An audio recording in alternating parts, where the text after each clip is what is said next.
వి gold trusted gold buyers. మీరు తాకట్టు పెట్టిన బంగారాన్ని విడిపించి ఈ రోజు ఉన్న మార్కెట్ ధరకు కొనబడును.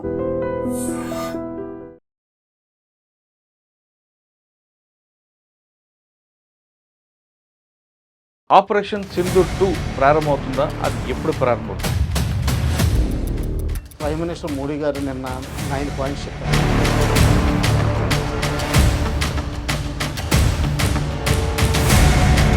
ఇరవై 26 మంది చంపిన నలుగురిని ఎందుకు విడిచిపెట్టారు? ఎక్కడున్నారు వాళ్ళ గురించి పట్టించుకోకుండా పాకిస్తాన్ యుద్ధం చేసాం 100 మంది చంపామని చెప్తున్నారు కాబట్టి ఫస్ట్ డీజీఎంఓ బ్రీఫింగ్లో ఒక హింట్ వచ్చింది.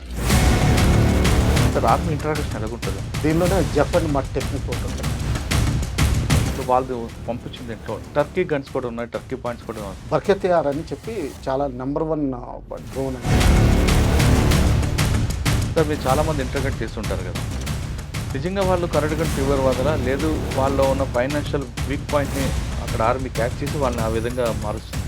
నువ్వు ఏ ఇంట్లోకి వెళ్ళి డైలీ నీకు కావాల్సిన డైట్ తినచ్చు, నువ్వు కావాల్సిన పనులు చేయొచ్చు. జనరల్గా ఏంటంటే వాళ్ళు ఫీమేల్స్ని. Welcome to I dream. Operation Sindoor 2 ప్రారంభమవుతుందా? అది ఎప్పుడు ప్రారంభమవుతుంది? మొన్న ఆపరేషన్ సింధూర్లో జరిగిన పరిణామాలు ఏ విధంగా ఉన్నాయి? పాకిస్తాన్పై మరొకసారి యుద్ధం చేస్తామా లేదా? ఇరు దేశాలు కాల్పుల విరమణ ప్రకటించిన తర్వాత కూడా పాకిస్తాన్ పంజాబ్పై డ్రోన్లు దాడి ఏ విధంగా చూడాలనే విషయం మనతో మాట్లాడడానికి రిటైర్డ్ కల్నల్ వెలిచేటి వెంకటేశ్వర గారు ప్రస్తుతం అంతా ఉన్నారు. అన్నిటికీ చాలా క్లారిటీగా తెలుసుకుంటాం. సార్ నమస్తే. నమస్తే. ఆపరేషన్ సింధూర్ మన సక్సెస్, అందులో మాత్రం ఖచ్చితంగా మందే అప్పర్ హ్యాండ్ కనిపించింది. కానీ కొంతవరకు వాళ్ళకి పాకిస్తాన్కి ఫైనాన్షియల్ ప్రాబ్లం రావడం, కొన్ని ఆయుధాలు తగ్గిపోవడంతో వాళ్ళు ఒక దారికి వచ్చినట్టుగా కనిపిస్తుంది. మేము కొంతకాలం ఆపుతామనే లేదంటే మనతో రాజీకి రావడానికి చేస్తున్నట్లు వచ్చినా ఇరు దేశాల మధ్య చర్చలు జరుగుతున్నా, మరోవైపు కాల్పుల విరమణ ప్రకటించిన తర్వాత కూడా వాళ్ళు పంజాబ్, జమ్మూ ఆ ప్రాంతంలో డ్రోన్ల ద్వారా చేస్తున్నారు. దీన్ని ఏ విధంగా తీసుకోవాలి? దీనిపై మనం ఏ విధంగా సీరియస్గా యాక్ట్ చేయాలి? దాంతోపాటు ప్రధానంగా డిమాండ్ ఏంటంటే 26 మంది చంపిన నలుగురిని ఎందుకు విడిచిపెట్టారు? ఎక్కడున్నారు వాళ్ళ గురించి పట్టించుకోకుండా పాకిస్తాన్ యుద్ధం చేసాం 100 మంది చంపామని చెప్తున్నారు కాబట్టి ఆ నలుగురిని ఎప్పుడు పట్టుకుంటాం? అసలు ఆపరేషన్ సింధూర్ 2 ఎప్పుడు ప్రారంభమవుతుంది? మందర ఫస్ట్ డీజీఎంఓ నిన్న చేసిన టాక్ గురించి రివ్యూ చేద్దాం. దాని నుంచి అది ఈవినింగ్ ఫ్లో అవుతుంది. ఓకే. నిన్న ఈవినింగ్ ఎప్పుడైతే జరిగిందో 2 పాయింట్స్ మీడియాలోకి వచ్చినాయి అండి. అంటే ఇంకా వాళ్ళు ప్రాపర్ బ్రీఫ్ ఇవ్వలేదు. కానీ ఒకటి ఏంటంటే కాల్పుల విరామం దాని గురించి ఒక్క బుల్లెట్ కూడా వెళ్ళకూడదని అన్నట్టుగా డిసైడ్ చేసుకున్నట్టు వచ్చింది. సెకండ్ థింగ్ ఏంటంటే surprising thing which I was not anticipating, మీరు రీఎన్ఫోర్స్మెంట్స్ కానీ మొబిలైజేషన్ కానీ చేయకూడదని వచ్చింది. దీని మీద కొంచెం ఎనాలిటికల్గా ఆలోచిస్తే పాకిస్తాన్కి విపరీతమైన భయం పుట్టుకున్నట్టు అనుమానం వస్తుంది. అది ఎస్పెషల్లీ నిన్న పంపించిన సాయంకాలం పంపించిన సర్వేలెన్స్ డ్రోన్స్ ఉన్నాయి చూసారా, అన్ని సర్వేలెన్స్ డ్రోన్స్ పంపించారు. మధ్యలో 1 ఇంట్రడ్యూస్ చేసి ఉండొచ్చు, అంటే వెపనైజ్ చేసి. కానీ అందులో ప్రాబ్లం ఎక్కడంటే జమ్మూ నుంచి పఠాన్కోట్ మధ్యలో పంపించారు. మనం చెనాబ్లో నీళ్లు ఆఫ్ చేసి కొన్ని 3-4 రోజుల క్రితం కొంచెం ఎండబెట్టడం మొదలుపెట్టాం. అంటే మనకి ట్యాంకబుల్ కంట్రీ అయింది. బహుశా వాళ్ళకి విపరీతమైన భయం పుట్టుకుంది. ఇక్కడి నుంచి స్ట్రైక్ చేస్తారు, డీప్ స్ట్రైక్ చేస్తారు, పీఓకే వెనక్కి చర్చల ద్వారా కాకుండానే మిగతా దారిలో కూడా అంటే ఫోర్స్ఫుల్గా కూడా తీసుకుంటారని అదొకటి అర్థమైపోయింది వాళ్ళకి అర్థమైపోయింది. అందుకనే ఆ రీఎన్ఫోర్స్, ఎందుకంటే అక్కడ చాలా స్టేషన్స్ ఉన్నాయండి. అంటే చిన్న ఎవ్రీ 10 కిలోమీటర్స్ మిలిటరీ స్టేషన్ ఉంది జమ్మూ పఠాన్కోట్ మధ్య. బేసికలీ యూనిట్స్ ఎక్కడ ఉన్నాయి, వీటిని అన్నిటినీ సర్వేలెన్స్లో పెట్టారు వాళ్ళు. అందుకని అన్ని మల్టిపుల్ ఎంట్రీ పాయింట్స్ దొరికినాయి. సెకండ్ థింగ్, వాళ్ళు ఇదే అదను కింద ఎంతమంది టెర్రరిస్టులు వాళ్ళ దగ్గర మిగిలిపోయారో వీళ్ళు బెస్ట్ జైల్లో అన్నా ఉండాలి, లేకపోతే ఇండియాలో అన్నా ఉండాలి. ఇండియాకు పంపించేస్తే బెస్ట్, అంటే 2 birds in 1 stone అయిపోతుంది. అంటే వాళ్ళు జైలు ఎందుకు పెడతారండి? సేఫ్టీకి. Okay. They are safest in jail. తర్వాత ఇండియాకి ప్రపంచానికి చెప్పొచ్చు మేము యాక్షన్ తీసుకున్నాం, వీళ్ళందరినీ జైల్లో పెట్టేసాం, పనిష్మెంట్ ఇస్తున్నాం అన్నట్టుగా కూడా కలుస్తుంది. ఒక మెసేజ్ ఇవ్వచ్చు ఈ విధంగా. రెండోది, ఇందులోనే బార్మేర్, జైసల్మేర్ కూడా చాలా సర్వేలెన్స్ డ్రోన్స్ వచ్చినాయండి నిన్న రాత్రి మీడియా రిపోర్ట్స్ ప్రకారం. బార్మేర్ ఇంపార్టెంట్ ఎందుకంటే 1971 వార్లో మనం దాదాపు 120 కిలోమీటర్స్ లోపలికి వెళ్ళిపోయామండి. Almost short of Pakistan Hyderabad. In fact Khokhropar అన్న railway station important junction station capture చేసాం. అందులో మా యూనిట్ కూడా ఒక భాగం అండి. అలాగే ఇప్పుడు అప్పుడా 1971లో వీ లాస్ట్ అరౌండ్ 32 పీపుల్ అచ్చా ఆ బ్యాటిల్లో. అలాగే నా ప్రీవియస్ యూనిట్ కూడా రిజర్వ్ యూనిట్ ఉండి ఇంకా సౌత్కి వెళ్ళిందండి. వాళ్ళు కూడా దాదాపు 95 కిలోమీటర్స్ లోపలికి వెళ్ళిపోయారండి. ఇంత అందుకని చెప్పి బార్మేర్ కూడా సర్వేలెన్స్ పెట్టింది. ఎందుకంటే అది ట్యాంకబుల్ కంట్రీ, మంచి ట్యాంకబుల్ కంట్రీ, కొంచెం వాటర్ కూడా దొరుకుతుంది. ఇంకా జైసల్మేర్ అంటారా, జైసల్మేర్ కూడా రహీమియార్ ఖాన్ అన్న దాన్ని పట్టుకోవడానికి నియరెస్ట్ పాయింట్ అవుతుందండి. సో ఆ విధంగా భయపడి, విపరీతంగా భయపడి వాళ్ళు సర్వేలెన్స్ డ్రోన్స్ నిన్న కూడా లాంచ్ చేసేసినట్టున్నారు డిస్పైట్ సీజ్ ఫైర్. అంటే పఠాన్కోట్ మీద అయితే పఠాన్కోట్ జమ్మూ మధ్యలో అయితే మనం స్ట్రైట్గా కట్ చేసామనుకోండి, వాళ్ళ పిఓకే మనకి సయాల్కోట్ పైకి అచ్చా మన పాకిస్తాన్ పిఓకే ఏ పోర్షన్ అయితే కోట్లీ నౌషరా ఇవి ఉన్నాయో అవి మన కంట్రోల్లోకి వచ్చేస్తాయి. మరి ఇక్కడండి రాజస్థాన్లో డీప్కి వెళ్ళిపోవచ్చు మనం పాకిస్తాన్కి, వాళ్ళు డిక్టేట్ చేయడానికి. అంటే డీప్ టెరిటరీ క్యాప్చర్ చేయొచ్చు. ఇది 71లో అయిందండి యాక్చువల్గా. సో పాత రిఫరెన్స్లు తీసుకుంటే మళ్ళీ రిపీట్ అయ్యే అవకాశాలు ఉంది, ఎందుకంటే జాగ్రఫీ చాలా కండ్యూసివ్గా ఉంది అక్కడ. అందుకని విపరీతమైన సర్వేలెన్స్లో పెడుతున్నారు. అంటే ఇంకా డీజీఎంఓలో బుల్లెట్స్ ఫ్లై అవ్వకూడదు అన్నారు, కానీ సర్వేలెన్స్ డ్రోన్స్ గురించి ఏం మాట్లాడలేదు అన్నట్టుగా వాళ్ళు డిఫెన్స్ రాకుండా చూసుకుంటున్నారు. విపరీతమైన భయం పుట్టుకుంది. కానీ ఇక్కడ ఆర్ఎస్పుర సాంబా సెక్టార్లో ఎక్కువగా వాళ్ళు అదే చెప్పాను కదా, జమ్మూ పఠాన్కోట్ మధ్యలో మీకు ఆర్ఎస్పుర, సాంబా ఇవి మధ్యలో వస్తాయి. కానీ అక్కడ కూడా మెసేజ్ పడుతున్నాయి కదా, డ్యామేజ్ అవుతుంది కదా. అదే అంటే దీంతో పాటు కొంచెం అంటే ఎన్ని సర్వేలెన్స్ డ్రోన్స్ పంపించినప్పుడు మధ్యలో ఒకటి ఇండక్ట్ చేసేస్తారండి. బహుశా చైనీస్ డ్రోన్స్ ఇండక్ట్ చేస్తున్నట్టున్నారు సర్వేలెన్స్ కోసం.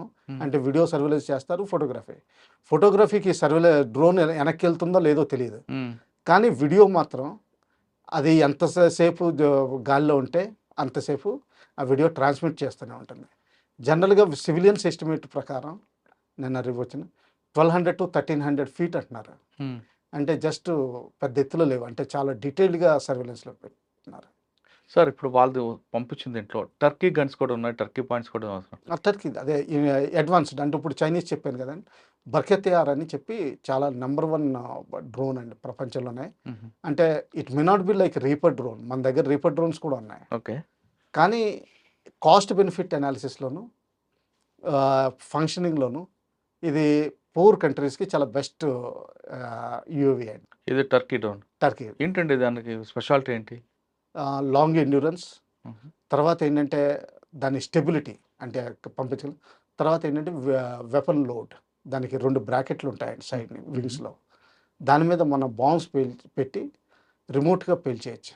అలాగే దాన్ని కామికేజీ కింద కూడా వాడచ్చు. అంటే ఏంటంటే ఇంకా నాకు అవసరం లేదు ఈ డ్రోన్ అనుకుని ఏ ఎమ్యునిషన్ పాయింట్లోనూ మామూలుగా పడగొట్టేయచ్చు దాన్ని మొత్తం బాంబులతోటి. అంటే సూసైడ్ బాంబర్ డ్రోన్ రోబో అనుకోండి, ఆ విధంగా. అలాగే కావాల్సింది క్యాప్చర్ చేసుకుని అక్కడ బ్లాస్ట్ చేసేవచ్చు. క్యాప్చర్ అక్కర్లేదండి, అంటే ఇప్పుడు లాంచ్ చేస్తారు, ఆ బాంబులు ఉంటాయి, దాన్ని ఏంటంటే ఇంకా అక్కడికి వెళ్ళిన తర్వాత నేను కూలిపోతాను అన్నట్టుగా కూలిపోతుంది మొత్తం. దాన్ని అంటే జపనీస్ వర్డ్ మనం వాడుతున్నాం. అంటే సెకండ్ వరల్డ్ వార్లో వాళ్ళు ఏరోప్లేన్స్ ఏం చేశారంటే అమెరికన్ ఫ్లీట్ని దించడానికి ఒకసారి మళ్ళీ ఎఫెక్టివ్నెస్ ఎంత ఉంటుందో తెలియదని చెప్పి డైరెక్ట్గా అప్పట్లో డీజిల్ ఇంజిన్స్ ఎక్కువ ఉండేవి. ఆ డీజిల్ ఇంజిన్స్ ఎక్కడైతే స్మోక్ ఫనెల్స్ ఉంటాయో అక్కడ డైరెక్ట్గా అటాక్ అంటే సూసైడల్ అటాక్ చేసేవారు. దాన్నే కామికేజే ట్రెడిషన్ అని అంటారు. అటువంటి టర్మ్ ఇచ్చారనమాట. ఈ డ్రోన్స్ కూడా అటువంటి డ్రోన్స్ అనమాట, జస్ట్ దిగిపోతాయి. టర్కీ పేరు ఎందుకు వచ్చిందండి? టర్కీ పేరంటే ఇది కంట్రీకి దీనికి ఉందా, లింక్ ఉందా? 2 కారణాలు అయ్యి ఉండొచ్చు. ఒకటి ఏంటంటే ప్రస్తుతం అక్కడ ఎర్డోగాన్ అని ఒక లీడర్ ఉన్నారు, ఆయన ఈజ్ ఎక్స్ట్రీమ్ రైట్. అంటే ఏంటంటే అంతకుముందు 1922లో ఎప్పుడైతే ఖాలిఫ్, వాళ్ళు సుల్తాన్ అనేవారు కానీ ముస్లిం వరల్డ్ అంతా వాడిని క్యాలిఫ్ అనేది, దాదాపు 8 దశాబ్దాలు అంటే 1235 నుంచి వాళ్ళు రూల్ చేశారు. వాళ్ళ డైనాసిటీ వాళ్ళని తీసేశారు. ఇదంతా ముస్లిం వరల్డ్కి ఒక హెడ్ అండ్ వాళ్ళు ముస్లిం కల్చర్ చూస్తే వాళ్ళు ఒక ఉమ్మా గురించి మాట్లాడతారు, ఉమ్మా అండ్ క్యాలిఫ్. ఈ క్యాలిఫ్ ఎప్పుడు టర్కీలోనే ఉండేవాడు. And he was also protector of the great 2 mosques. In fact Saudi Arabia 1935లో ఎప్పుడైతే ప్రస్తుతం ఫ్యామిలీ స్టార్ట్ అయిందో కానీ ఉమ్, అప్పుడే ఈ మక్కా మసీదు వాళ్ళ కంట్రోల్లోకి వచ్చింది. కానీ అంతకుముందు టర్కీ సుల్తాన్ దాని ప్రొటెక్టర్. అచ్చా అచ్చా. అలాగే ఇజ్రాయెల్లో ఉన్న జెరూసలేం దగ్గర ఉన్న గ్రాండ్ మాస్క్ కూడా దానికి కూడా చీఫ్ ప్రొటెక్టర్ టర్కీ సుల్తాన్ అని లెక్క పెట్టుకున్నారు. ఓకే, అందుకు టర్కీ అని.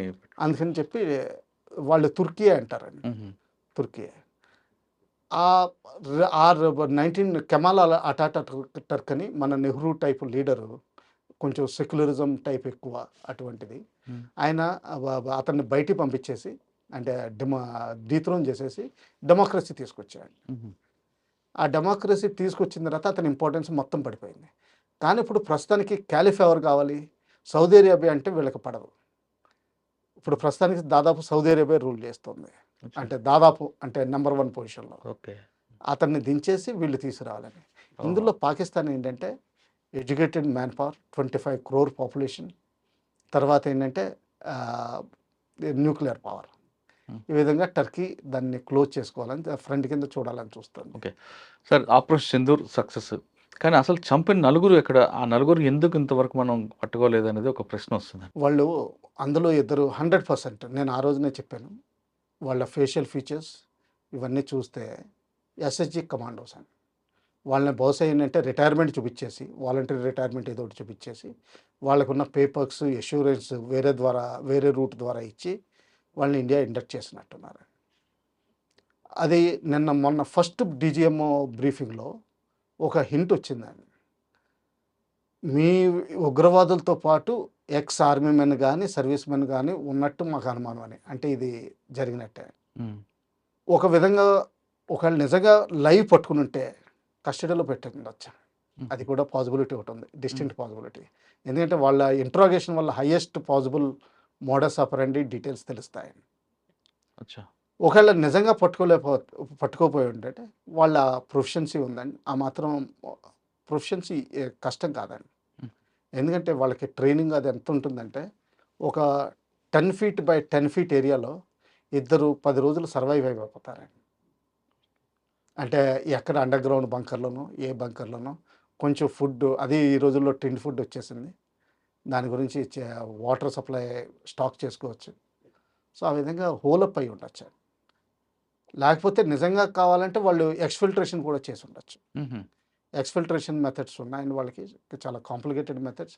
ఈ ఫైరింగ్ ఎప్పుడైతే జరుగుతుందో అందులో ఎక్స్ఫిల్ట్రేట్ చేసి ఉండొచ్చు, అది ఈజీ అవుతుంది. అచ్చా.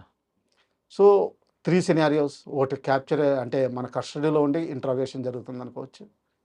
రెండోదేమో వాళ్ళు ఇంకా ఉండవచ్చు. ఒకవేళ పట్టుబడినా కానీ they could have been killed.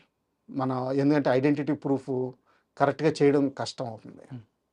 ఒకవేళ మీరు అన్నట్లుగా ఫస్ట్ దీంట్లో తీసుకుంటే, కస్టడీ తీసుకుంటే ఇప్పటికి బయట లీక్ అవుద్ది కదండి, ఎక్కడ అవ్వాల్సిన అవసరం లేదు. ఆర్మీ పికప్ చేసి కంప్లీట్గా అయిన వరకు రిలీజ్ చేయరా? జాయింట్ ఇంట్రాగేషన్ సెంటర్స్ ఉంటాయి. ఎవరు అండి జాయింట్ అంటే? మీది army local police try services కూడా అంటే పిలుస్తారండి, సపరేట్ రెప్స్. ఐబీ ఉంటుంది, రా ఉంటుంది, స్టేట్ పోలీస్ ఉంటుంది. కొంతమందిని ఎక్స్క్లూడ్ కూడా చేయొచ్చు, కొంతమందిని ఇంక్లూడ్ కూడా చేయొచ్చు స్పెషలిస్ట్. అంటే కంప్లీట్ పిక్చర్ వచ్చే వరకు రివీల్ చేయరండి. సార్, ఆర్మీ ఇంట్రాగేషన్ ఎలాగుంటుందండి? ఆర్మీ ఇంట్రాగేషన్ మన లోకల్ పోలీస్ లాగే కొట్టడం ఉంటుందా, లేదు ఒక సైంటిఫిక్గా వెళ్తారండి? సైంటిఫిక్గా ఉంటుంది. ప్రస్తుతం స్టార్ట్ అవుతుంది, మనం ఇద్దరం మాట్లాడుకుంటున్నట్టు. దీనిలోనే జెఫ్ అండ్ మట్ టెక్నిక్ ఒకటి ఉంటుందండి. ఫస్ట్ అది వాడతాం. ఎలా అంటే ఒకళ్ళు లోకల్ పోలీసుల లాగా 3rd degree, 1st degree, అది ఎప్పుడు ఉండదండి. ఎందుకంటే జనరల్గా సరెండర్ ఇలా క్యాప్చర్ అయినప్పుడు వాడు already either he's two smart, అంటే రివీల్ చేయడం అసలు ఎప్పుడూ, అంటే చాలా హార్డ్ ట్రైనింగ్ వరకు. అంటే వాడి డిగ్రీ ఆఫ్ రెసిస్టెన్స్ ఎంత ఉందో మనం మీ దగ్గర పికప్ చేశారనుకుంటాం, క్యాప్చర్ అయ్యాడు అని ఏ స్టెప్లో తీసుకొస్తారండి? ముందు క్వశ్చన్ చేసుకుంటారా, తర్వాత కొడతారా, ఏ విధంగా ఇంట్రాగేషన్? మామూలుగా చేతులు కట్టేసి ఒక రూమ్లో పెడతామని. దాని తర్వాత రూల్ ప్రకారం ఏంటంటే 24 hours మన పోలీస్కి హ్యాండ్ ఓవర్ చేయాలండి. పోలీస్కి హ్యాండ్ ఓవర్ చేసిన తర్వాత వాళ్ళు చూసుకుని వాళ్ళకి ప్రొసీజర్స్ ఉంటాయి కదండి, మామూలు క్రిమినల్ ప్రొసీజర్స్ ఎలాగ ఉంటాయో, జ్యుడిషియల్ కస్టడీ, పోలీస్ కస్టడీ. దాని తర్వాత ఏంటంటే పోలీస్ కస్టడీ తీసుకుని వాళ్ళు జాయింట్ ఇంటర్వ్యూషన్ సెంటర్కి పంపిస్తారండి. వేరియస్ ప్లేసుల్లో ఉన్నాయి, జమ్మూ, శ్రీనగర్ వీటిలో ఉన్నాయి ప్రామినెంట్గా చెప్పాలంటే. అక్కడ పంపించిన తర్వాత వాళ్ళు వీళ్ళని హ్యాండిల్ చేస్తారండి. ఒకవేళ ఏదైనా అవసరం వస్తే ఏ పర్టికులర్ ఏజెన్సీ సైట్కి తీసుకెళ్ళడం, ఉమ్, ఫిజికల్గా అంటే మనుషుల్ని కల్పించడం, ఇవన్నీ చేస్తారండి. అంటే ఉమ్. వెరిఫికేషన్ కోసం, డీటెయిల్డ్ రెక్కి కోసం ఇవన్నీ చేస్తారు. కానీ first degree, second degree, third degree ఉండవండి.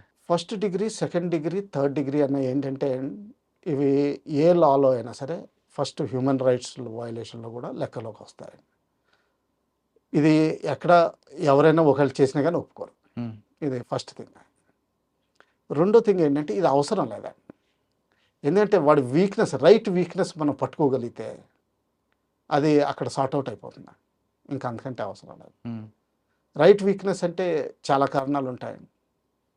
ఏంటంటే ఒకసారి వాడికి ఊళ్ళో అంటే పాకిస్తాన్లో ఏమీ లేక అనాథ అయ్యుండి వాడిని రిక్రూట్ చేసి వాడిని బ్రెయిన్ వాషింగ్ చేసి పంపించి తర్వాత వాళ్ళకి ఇంజక్షన్లు ఇస్తారండి, యాడ్రిలిన్ టైప్ ఇంజక్షన్స్. తర్వాత మా భోజనాల్లో మొత్తం మందు కలపడం, గంజాయి కలపడం, ఇటువంటివి కూడా జరుగుతాయి. ఉమ్, సో ఒక మైండ్ సెట్ అయిపోతుంది. ఎప్పుడైతే ఈ మైండ్ సెట్ నుంచి బయటికి తీసుకొచ్చామో ఇంకా దాన్ని సింగింగ్ లైక్ ప్యారెట్ అంటారు. లైక్ ఉమ్, కసాబ్కి అడ్రినలిన్ ఎఫెక్ట్ ఉండేదండి. అందుకనే చెప్పి కొన్ని ఫొటోస్లో most famous photo in VT స్టేషన్లో చూస్తే కసాబ్ అంత క్రూడ్ కిందకి ఇంకెవరు కనిపించరు ఆ ఫేషియల్ అదే. కానీ దాని తర్వాత చూస్తే ఏదో నార్మల్ మ్యాన్ లాగా ఉన్నాడు. అంటే ఆ డ్రగ్ ఎఫెక్ట్ దిగిపోయింది. ఉమ్. అలా ఉంటుంది. సార్ మీరు చెప్తానికి ఎమోషనల్ బ్లాక్మెయిలింగ్ లేదా వాడి వీక్ పాయింట్ను బ్రేక్ చేస్తారు. బ్రేక్ చేస్తారు. ఇప్పుడు పాకిస్తాన్ అనాథ, వాడికి ఏం వెనక లేదు, ముందు లేదు. అటువంటి వాడు బాగా కరడు కట్టిన దీంట్లో ఉంటాడు. వాడిని ఎలా బ్రేక్ చేయాల్సి వస్తుంది అప్పుడు? వాడు అదే కొట్టినా దానికి వేరు వేరు విధానాలు ఉన్నాయండి. ట్రై చేస్తారు. కొంచెం కొట్టడం జరగచ్చు. తర్వాత స్టార్వేషన్ జరగచ్చు.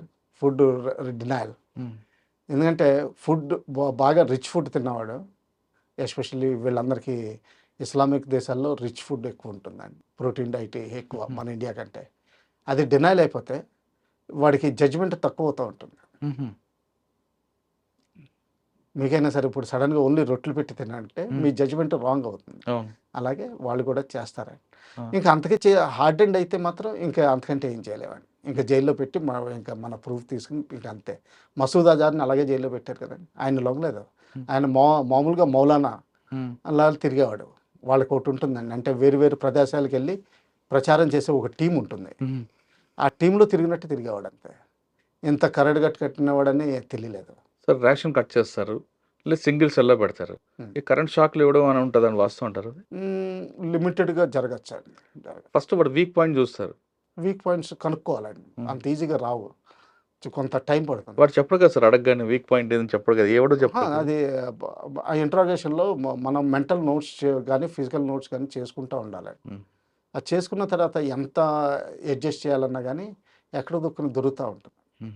అంటే ఫ్యామిలీ బ్యాక్గ్రౌండ్ లేదా ఇంకోటి ఫిజికల్గా ఏదో ఉంటుంది వీక్. ఫ్యామిలీ బ్యాక్గ్రౌండ్ అని కూడా కాదండి. అంటే ముందర అబద్ధాలు చెప్తున్నాడు అనుకోండి, తర్వాత అంటే వేరియస్ టెక్నిక్స్ ఉంటాయండి, ఒక 6 టెక్నిక్. అంటే మేము ప్రామినెంట్ టెక్నిక్ ఏమంటామంటే నార్త్ ఈస్ట్లో ఎక్కువ వాడేది టెంట్ టెక్నిక్ అంటాం. ఒక 10 మందిని పట్టుకున్నాం అనుకోండి, ఒక్కొక్కరిని ఓ టెంట్లోకి పిలుస్తాం అనమాట. వేరే వాడిని బయటికి పంపించినప్పుడు అంటే వాడి దగ్గర నుంచి ఏదో డేటా సేకరిస్తాం. వీడెవడు, వాడి పేరేంటి, ఇది ఆ ఊరేంటి, వాడు ఏం చదివాడు, వాడు ఆర్మీ వాడా, ఏదో చెప్తాడు. సరే అని చెప్పి వేరే చోట పంపిస్తామండి. నెక్స్ట్ వాడిని పిలుస్తాం, వీడు ఏం చెప్పాడు మనకు తెలియదు. సో ఆ విధంగా ఏంటంటే వీడు చెప్పిన డేటాకి ఏమైనా కాంట్రడిక్షన్ వచ్చింది అనుకోండి, మనం క్రాస్ క్వశ్చన్ చేస్తాం. అంటే ఇలా చెప్పాడని కాదు, బహుశా ఇలా అయ్యి ఉండొచ్చు కదా, ఇలా అంటే అప్పుడు వాడు బెంబేలు ఎత్తిపోతాడు, ఏంటి వీళ్ళ దగ్గర ఇలా కావాలి. ఇలాగ 4-5 అయ్యేసరికి మీకు చాలా డేటా వచ్చేస్తుంది. ఆ డేటాలో గ్యాప్స్ కనిపిస్తాయి. అక్కడ క్రాసింగ్లో మెల్లగా లాగడం, అంటే ఒక చోట డొంక లాగితే మొత్తం డొంక అంతా కదిలినట్టు కదులుతుంది. ఏమంటారు? Tent technique, tent method of interrogation అంట. టెంట్లో కూర్చోబెడతారు. అంటే టెంట్ అనే కాదు, ఒక రూమ్ కూడా అనుకోవచ్చు. అంటే ఫీల్డ్ ఏరియాస్లో రూమ్స్ ఉండవు కదా, ఇలాగ మీలాగా లగ్జూరియస్ రూమ్స్ ఉండవు, ఎయిర్ కండిషన్ అండ్ ఇది. అక్కడ ఏంటంటే టెంట్ వేస్తాం. అంటే టెంట్లో ఏం మాట్లాడుతున్నావు, ఎలా మాట్లాడుతున్నావో కూడా తెలియదు. అసలు వాటితో మాట్లాడేవి కూడా బయట వాళ్ళు తెలియదు కదా. అవును. దీన్ని టెంట్ అంటే ఎగ్జాంపుల్ చెప్తున్నది, దీన్ని టెంట్ మెథడ్ ఆఫ్ ఇంట్రాగేషన్ అంటారు. తర్వాత ఏంటంటే క్వశ్చనర్ ఇస్తారు, రాయమంటారు. నీ బయోడేటా రాయి, నీ పేరేంటి, మీ అమ్మ పేరేంటి, మీ నాన్న పేరేంటి. తర్వాత ఇప్పుడు వాడు ఏదైనా చెప్తున్నాడు అనుకోండి, నేను ముజఫర్పూర్ నుంచి వచ్చాను అంటే ఒక సిటీ పేరు చెప్తాడు. కాదు నువ్వు గుజరాత్ వాళ్ళ నుంచి వచ్చావని చెప్పి వేరేవాడు చెప్పాడు ఆయన. ఈ లోపల కనిపించదు, కాదు మా అత్తయ్య ఉండేది, నేను అక్కడికి లేనా. అది కాదు నువ్వు 10th క్లాస్ అక్కడే చదివావు కదంటే, 10th క్లాస్ అక్కడే చదివాను, మా అత్తయ్య గారి ఇంటి దగ్గర ఉండి చదివాను అంటే. సో మెల్లగా అంటే అత్తయ్య గారు ఇంటి దగ్గర ఉన్నప్పుడు నీ ఫ్రెండ్స్ ఎవరు? ఓకే, జకీర్ రహమాన్ అనేవాడు, అంటే ఎగ్జాంపుల్, అంటే ఇది పేరు కాదు, ఇది యాక్చువల్ దేని కాదు. ఆ జకీర్ రహమాన్ అనేవాడు నీ ఫ్రెండ్, వాడు టెర్రరిస్టు ఇండియాలో కాశ్మీర్లో చచ్చిపోయేటప్పుడు. సో అంటే ఏంటంటే అప్పుడు మెల్లగా మొదలు పెడతాడు అనమాట. సో ఇటువంటిది కూడా జరగచ్చు. ఓకే. అంటే ఇది main tented method of interrogation, most popular method, especially ఎక్కువ మందిని చేసినప్పుడు. ఎక్కువ మంది ఇండిపెండెంట్గా దొరికినప్పుడు ఇండిపెండెంట్గా దొరికినప్పుడు జనరల్గా ఏదో ఒకటి దొరుకుతుందండి. ఎందుకంటే వాడికి తెలుసును హీఈస్ గోయింగ్ టు గ్యాలోస్, వాడికి నయాన భయాన పెట్టాలి. అంటే ఏంటంటే నీ మీద తర్వాత ఏంటంటే శిక్ష తక్కువ చేసేది అది కూడా ఉంటుందండి. అంటే వదిలేస్తాం, లేకపోతే నేను బోర్డర్ తీసుకెళ్ళి వదిలేస్తాం, అలాంటిది కూడా జరగచ్చు. సో అటువంటిది ఏంటంటే లొంగిపోతాడు అనమాట. అంటే ఎక్కడో దొక్కడి బయట వేయచ్చు. జనరల్గా చాలా తక్కువ మంది ఉంటారు. భగత్ సింగ్ లాంటి మన హీరోస్ అంటే బాంబ్ వేసి కూడా అక్కడే నుంచున్నాడు. అది టెర్రరిజం కాదండి, అది కాదు. ఆయన అక్కడ నుంచున్నాడు, అది సైలెంట్ బాంబ్ వదిలేడు. తర్వాత చెప్పాడు నేను ఎందుకు చేశాను, అక్కడే నుంచున్నాడు, అది వేరే. అటువంటి పర్సనాలిటీస్ మీకు దొరకదు. సార్ మీరు చాలామంది ఇంటర్గేట్ చేస్తుంటారు కదా, నిజంగా వాళ్ళు కరడుగని తీవ్రవాదులా, లేదు వాళ్ళలో ఉన్న ఫైనాన్షియల్ వీక్ పాయింట్ని అక్కడ ఆర్మీ క్యాచ్ చేసి వాళ్ళని ఆ విధంగా మారుస్తుందంటారా? ఒకప్పుడు టెర్రరిస్టులు ఎక్కువ ఉన్నప్పుడు, అంటే వాళ్ళ నెంబర్స్ ఎక్కువ ఉన్నప్పుడు ఈ వీక్ పీపుల్ ఉండేవారండి. జనరల్గా మన ఓన్ కాశ్మీర్ ప్రజలు వీళ్ళు ఫైనాన్షియల్ కానీ ఏదో కథ విని కానీ అక్కడ ఏదో దొరికేస్తుందని కానీ వెళ్ళిన వాళ్ళండి. అంటే ఫైనాన్షియల్ రీజన్ ఒకటి, సోషల్ రీజన్ ఒకటి, ఇంకేంటంటే సోషల్ మీడియాలో అంటే వాడికి ఉద్యోగం లేదు, అటువంటిది అప్పుడు ఫ్రీ ఏంటంటే అక్కడికి వెళ్ళిపోతే నేను సడన్గా సక్సెస్ఫుల్ అయిపోతాను అనుకుంటాడు. తర్వాత ఇంకోటి ఏంటంటే వీళ్ళందరినీ 14 to 16 years ఏజ్లో ఐడియల్ రిక్రూట్మెంట్ జరుగుతుంది. వీళ్ళందరూ ఏంటంటే గన్నిస్తే చాలా పెద్ద హీరోని, అంటే నేను ఎన్టీ రామారావు అని అయిపోయాను అనుకుంటారు. అలాగే ఓ రేడియో సెట్ ఇచ్చి నువ్వు ఈ ఏరియాలో తిరుగు, నువ్వు ఎవరిని కావాలంటే వాళ్ళని చంపేయచ్చు, ఆ తర్వాత నువ్వు ఇంట్లోకి వెళ్ళి డైలీ నీకు కావాల్సిన డైట్ తినచ్చు, నువ్వు కావాల్సిన పనులు చేయొచ్చు. జనరల్గా ఏంటంటే వాళ్ళు ఫీమేల్స్ని ఇల్ ట్రీట్మెంట్ చేసే అలవాటు కూడా ఉంటుంది. సో నువ్వు ఇది కూడా చేయొచ్చు, నేను ఎవరు ఏమనరు నీ దగ్గరికి అన్నదని. వాడు టాప్ హీరో అంటే క్యాసినోవా, ఎన్టీ రామారావు, పవన్ కళ్యాణ్ అన్నీ కలిపి ఆల్ ఇన్ వన్ అయిపోతారండి. ఆ ఫీలింగ్ వస్తుంది. ఆ ఫీలింగ్ వచ్చిన తర్వాత ఇలా చేస్తారు. ఈ ఫీలింగ్ మీద ఎక్కువ చేస్తారు. దీంతో బ్రెయిన్ వాషింగ్ ఎక్కువ అవుతుందండి. ఈ లాస్ట్ టైం చెప్పాను, దౌరే ఆమ్ అంటే బేసిక్ ట్రైనింగ్, దౌరే ఖాస్. ఈ దౌరే ఖాస్కి వచ్చేసరికి దౌరే ఆమ్లో 3 to 4 hours only religious preaching జరుగుతుంది. అందులో బ్రెయిన్ వాష్ చేస్తారు. కొన్ని ఫేక్ వీడియోస్ ఇవన్నీ చాలా వాళ్ళ దగ్గర ఉంటాయండి. అవేంటంటే లగాతార్ అంటే ఇప్పుడు ఎంత బ్రెయిన్ వాష్ అవుతుందంటే అది వాడి మెంటల్ ఇమేజ్లో అలాగే ఉంటుంది. అంటే కాశ్మీర్లో ఇండియన్ ఆర్మీ 1 million ఉంది, 1 million ఉంది, 2 million ఉంది, వాడికి ఐడియా ఉండదు. 2 million ఉంది, ఎక్కడ చూసినా మీకు ఆర్మీ వాడు కనిపిస్తాడు. ఎస్, రోడ్డు మీదకి వెళ్తే ఎక్కడైనా ఆర్మీ వాడు కనిపిస్తాడు. కానీ విలేజెస్కి వెళ్తే ఎవరు కనిపించారు. ఇప్పుడు పెలగావ్లో ఎవరు లేరు కదా ఆ రోజుని, అదే అనుకోరు. అలాగే తర్వాత ఇంకోటి ఏంటంటే ఇల్ ట్రీట్మెంట్ చేస్తారు. ప్రతి చోట చెకింగ్ ఉంటుంది. నిన్ను కార్లో వెళ్తుంటే అన్నీ చెక్ చేస్తారు, ఇదేంటి అని అడుగుతారు. ఆ తర్వాత ఈ ఇంట్రాగేట్ కూడా చేస్తారు ఒక్కోసారి. ఈ టైంలో ఎందుకు కదులుతున్నావు, నువ్వు ఎందుకు ఇంట్లో ఉండలేదు, నువ్వు ఈ డ్రెస్ ఎందుకు వేసుకున్నావు, ఇటువంటివన్నీ అడుగుతారు. ఇలాంటివన్నీ అంటే వాడికి నూరు పోసేస్తారు. అంటే పాకిస్తాన్ ముస్లింలు హింసిస్తారని, పాకిస్తాన్ అమ్మాయిల మీద దాడులు రేపులు చేస్తారని, అంటే ఇండియన్ ఆర్మీ మీద ఆ విధంగా ఎలిగేషన్ చేస్తారా. దాని తర్వాత ఇంకోటి ఏమవుతుందంటే వీళ్ళకి జిహాద్ అన్నది ప్రిన్సిపల్ నేర్పుతారండి. ఇది 1979లో జియావుల్ హక్ టైంలో మొదలైందండి. యాక్చువల్లీ జనరల్ అసీం మునీర్ వాళ్ళ హైయెస్ట్ ప్రోడక్ట్ అండి ఈ రోజు. అవును, ఫండమెంటలిస్ట్ కర్డు కట్టిన ఆయనే ఉగ్రవాది. ఇప్పుడు యూజీలో ఉంటున్నాడు కదా, అండర్ గ్రౌండ్లో వెళ్ళండి. ఆయన is anti social media. So మీకు సోషల్ మీడియాలో డైలీ గుడ్ మార్నింగ్ చెప్పడు, అంత మాత్రాన ఆయన తన పనులు చేయట్లేదండి కాదండి. Is doing his work. Motivation కూడా ఇస్తూ ఉంటాడు, ప్లేసులకు వెళ్తున్నాడు, డెడ్ పీపుల్కి ఆఖరికి మొన్న క్యాంపుల్లో పోయిన వాళ్ళకి, అదే టెర్రరిస్ట్ క్యాంపుల మీద ఫైర్ చేసినప్పుడు పోయిన వాళ్ళకి కొంతమంది, అందులో ఒక ఆర్మీ ఆఫీసర్ కొడుకు కూడా ఇన్వాల్వ్ అయ్యి ఉన్నాడు. వాళ్ళ ఇంటికి వెళ్ళడం, అవన్నీ పరిచయం చేయడం అన్నీ చేస్తున్నాడు ఆయన.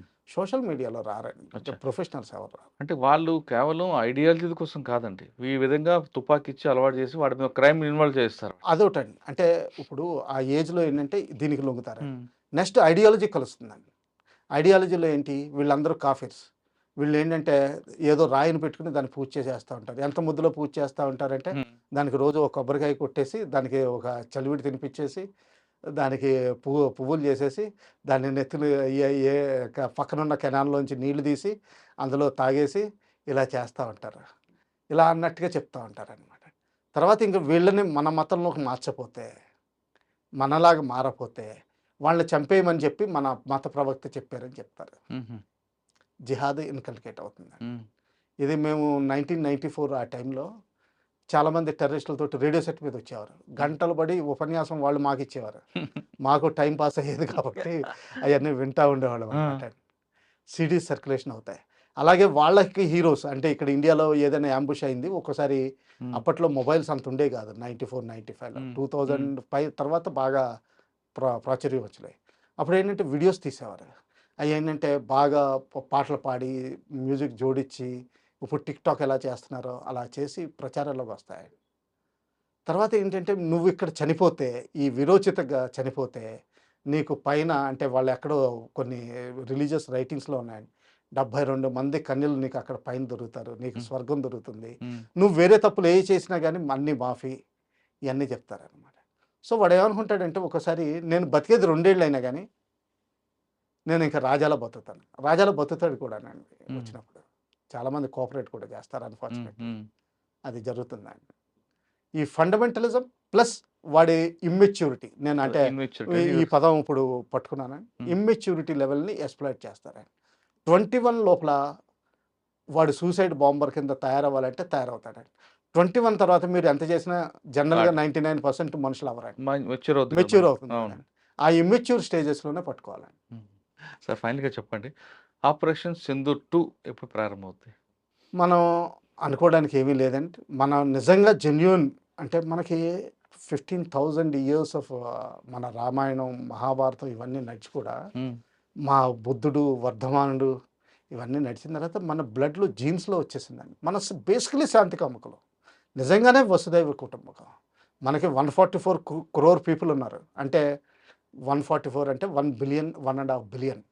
అంటే మీకు జస్ట్ జీరోలు పెట్టుకుంటే 9 జీరోస్ వస్తాయండి. ఒకవేళ కొంతమంది ఎర్రంటి పీపుల్ ఉన్నారనుకోండి, అంటే మనలో కూడా కొంతమంది వేవర్డ్ పీపుల్ ఉన్నారు. ఆ వేవర్డ్ పీపుల్ 0.9 జీరోస్ పెట్టుకుంటేనే కానీ 1 రాదండి, అంత లో పర్సంటేజ్. సో మన 80% పాపులేషన్ ఏంటంటే విలేజెస్కి వెళ్ళినప్పుడు మీకు యాక్చువల్ తెలుస్తుంది, కుంభమేళాకి వెళ్ళినప్పుడు తెలుస్తుంది ఎటువంటి మనుషులు మనం.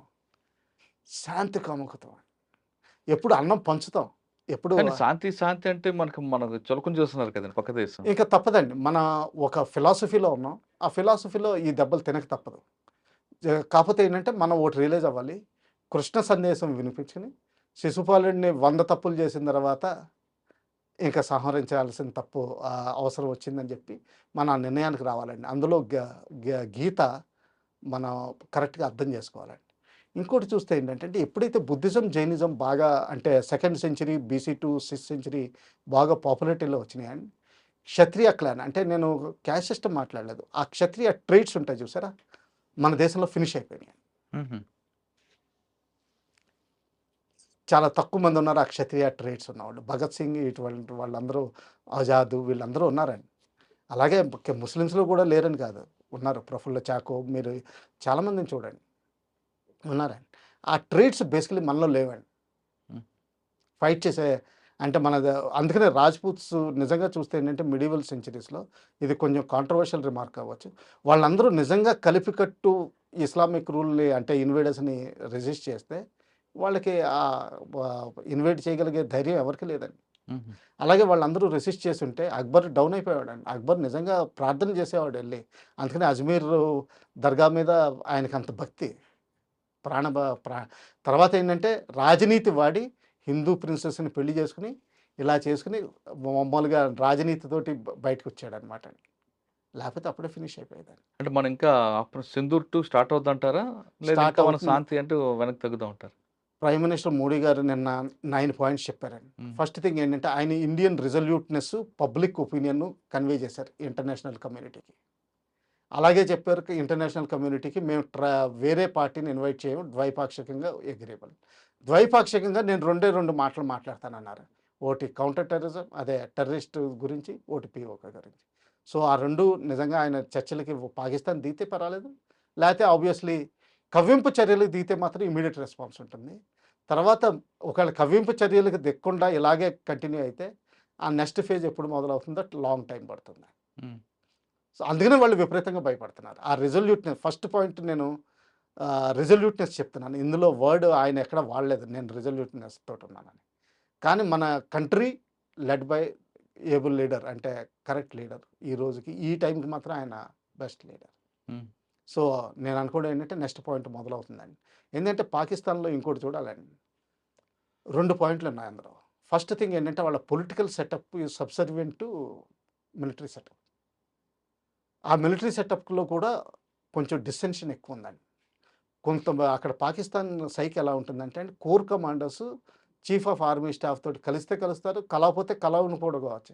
ఫర్ ఎగ్జాంపుల్ ఎప్పుడైతే ఇమ్రాన్ ఖాన్ గారి రైట్స్ 2 years బ్యాక్ అయినాయో PTIవి, లాహోర్ కోర్ కమాండర్ నేను మన ఓన్ సిటిజన్స్ మీద నేను ఫైర్ చేయనని చెప్పి ఆయన ఇంటి దగ్ధమవుతున్నా కానీ, అరే బాబు ఇవన్నీ మీకు అనవసరం, మీరు ఇది పట్టుకెళ్ళొద్దని అక్కడ పక్క నుంచి చెప్తున్నారు కానీ ఆయన ఎప్పుడు ఫైర్ ఓపెన్ చేయించలేదు.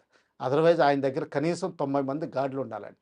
తర్వాత కంప్లీట్ కోర్ రిసోర్సెస్ అన్నీ ఆయన దగ్గర ఉన్నాయి, రీఎన్ఫోర్స్మెంట్స్ వస్తాయి. ఆయన చేయలేదు. తర్వాత ఆయన ఇల్లు ఏంటంటే గుర్తుపెట్టుకోవాల్సింది జిన్నా గారి పర్సనల్ ఇల్లు ఆన్ లీజ్ టు గవర్నమెంట్. అటువంటి ఇంటిని డ్యామేజ్ చేయించారంటే, అంటే ఒప్పుకున్నారంటే ఆయన మంచివాడండి. ఆయన డిస్మిస్ చేసి ఇది చేశారు. అలాగే ఫైజ్ అహ్మద్ని కూడా చేశారు. ఆయన ఇంకా కోర్టు కేసులో ఇరుక్కున్నాడు, మిలిటరీ కోర్టులో ఉన్నాడు. అంటే ఏంటంటే కొంతమంది మంచివాళ్ళు కూడా, ప్రొఫెషనల్ పీపుల్ కూడా ఉన్నారండి. వాళ్ళకి ఎటువంటి అన్నెసరీ బ్లడ్ షెడ్ ఇంట్రెస్ట్ ఉండదండి. సో వాళ్ళలో కూడా డిసెన్షన్స్ ఉన్నాయి. బహుశా వాళ్ళ మాటలు కూడా వినిపించుకోకపోవచ్చు. ఈ సర్వేలెన్స్ డ్రోన్స్ను పంపించడం భాగం అందులో కూడా అయి ఉండొచ్చు. సెకండ్ థింగ్ ఏంటంటే చైనాకి ఇది నచ్చట్లేదు ప్రస్తుతం నడుస్తున్న పరిస్థితుల్లో. అమెరికా లీడ్ తీసుకోవడం, అందుకనే అందరూ ఆమె ట్వీట్ ఎందుకు చేశారు ట్రంప్ గారు ముందర మన ఇండియాకి అనౌన్స్మెంట్ చేయకుండా అంటున్నారు. ఆయన ఏంటంటే ఆయన చైనా గురించి చూసుకుంటున్నాడు తప్పితే కానీ, ఇంటర్నేషనల్ కమ్యూనిటీని అడ్రస్ చేస్తున్నాడు తప్పితే కానీ ఎవరు ముందర చేయాలనేది ఆయన పట్టింపు లేదు. చైనాకి చాలా ఇదేంటి కంటకం కింద ఉంది ఎంటైర్ లాస్ట్ 3 days ఇన్సిడెంట్స్. ఎందుకండి? వాళ్ళ ఇంపార్టెన్స్ పోయింది కదండి, ఎక్కడ లేదు. వాళ్ళు కేవలం వెపన్స్, మిసైల్స్ పంపించి టెస్టింగ్ చేయించుకుంటున్నారు అంతే. కానీ ఎక్కడ వాళ్ళకి ఇంపార్టెన్స్ దొరకట్లేదు. ఇండియా కూడా గడ్డి ఏమీ వేయలేదండి.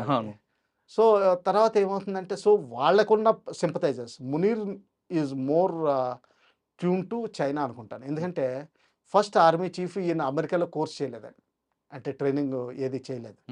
జనరల్గా అమెరికాలో ట్రైనింగ్ చేసినప్పుడు వాళ్ళు ఎంత బాగా చూసుకుంటారంటే కొంత వాళ్ళ సైడు సైకలాజికల్గా తిరుగుతారండి మనుషులు. అర్థమైందండి. సో ఆ విధంగా తిరగలేదు. అంటే హీఈస్ చైనా ఆయన మ్యానిపులేట్ చేస్తున్నట్టు అనిపిస్తుంది. మా ఇంపార్టెన్స్ కూడా తీసుకురా, నువ్వేదోటి చెయ్యి, సో అప్పుడు మేము వస్తాం, అమెరికా ఫెయిల్ అయిపోయింది మేము చేసామంట. ఆ విధంగా కూడా ఆలోచించారు. ఆపరేషన్ సింధూర్ 2 త్వరలో ప్రారంభం అవుతుందంటున్నారు వెంకటేశ్వర గారు. కానీ అది పాకిస్తాన్ వైపు నుంచి వాళ్ళు ఇచ్చిన ప్రొవోకేషన్ బట్టి సింధూర్ 2 ఉంటుందంటూ చెప్తున్నారు. మరోవైపు ప్రధానమంత్రి మోడీ ప్రసంగంలో చాలా క్లారిటీ ఇచ్చారు. ఇది మొత్తం ప్రపంచం అంతటికీ ఆల్రెడీ అర్థమైంది కాబట్టి ఆయన భారతదేశం మీద ఎవరు ఏ విధంగా ప్రయత్నం చేసినా ఈ మెసేజ్ ద్వారా కరెక్ట్గా సమాధానం వెళ్తుందంటూ చెప్తున్నారు వెలిచేటి వెంకటేశ్వర గారు. ఇది పాకిస్తాన్ ఆపరేషన్ సింధూర్ 2పై వెలిచేటి వెంకటేశ్వర గారితో అభిప్రాయం. వచ్చేవారం మరో విషయంలో మళ్ళీ కలుద్దాం. నమస్తే అండి. Thank you sir. Thank you very much.